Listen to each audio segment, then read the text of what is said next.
Hello everyone, আশা করি সবাই অনেক ভালো আছো। আমিও খুব ভালো আছি। সকাল সকাল আজকে ঘুম থেকে উঠে পড়েছি, আর আমার এই জোগাড় দেখে কি কেউ বুঝতে পারছো আমি কি বানাতে চলেছি? একদম ঠিক ধরেছ, আজকে বানাবো বাঁধাকপির পকোড়া বা পেঁয়াজি, যে যাই বলো না কেন। প্রত্যেক দিনই ভোরবেলা উঠে অফিসে যাওয়ার আগে ভাত রান্না করি, কিন্তু আজকে পেঁয়াজি বানাচ্ছি হঠাৎ কেন বলো তো? আসলে গতকাল অফিসে কয়েকজন মিলে প্ল্যান করেছি আজকে সবাই মিলে একটু ঝালমুড়ি খাবো। কেউ মুড়ি আনবে, কেউ চানাচুর, আর আমার দায়িত্ব ছিল পেঁয়াজি বানিয়ে নিয়ে যাওয়ার। তাই সকাল সকাল উঠে আমি শুরু করে দিয়েছি প্রস্তুতি।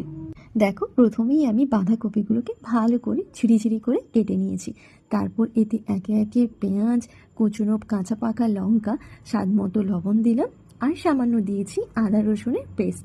আর তারপর এতে দিয়েছিলাম সামান্য ধনে গুঁড়ো, জিরে গুঁড়ো, আর দিয়েছিলাম বেশি করে ঝাল মানে লঙ্কার গুঁড়ো, আর সামান্য হলুদ গুঁড়ো দিয়েছি। এর সাথে বেশ কিছুটা গোটা কালো জিরে, যাতে মুখে পড়লে বেশ ভালো একটা ফিল আসে। আর সব শেষে পরিমাণ মতো বেসন দিয়ে ভালো করে মেখে নিয়েছি। আমার না একটুও জল দিতে লাগেনি, কারণ বাঁধাকপি থেকে অনেকটাই জল বেরিয়েছিল, তাই ওই জলেই আমার পুরোটা মাখানো হয়ে গেছিলো।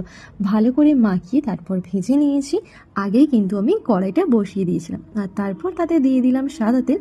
এখন পকোড়াগুলো ভেজে নেওয়ার পালা। ওই করতে গিয়ে দেখি এদিকে অলরেডি ঘড়িতে তখন 9টা, তাই তাড়াহুড়ো করে আমি ভেজে নিয়েছি আর এখন রেডি হতে গেলাম। আজকের মতন টাটা। ভালো লাগলে অবশ্যই কিন্তু ভিডিওটা লাইক করে একটা কমেন্ট করে যেও। টাটা।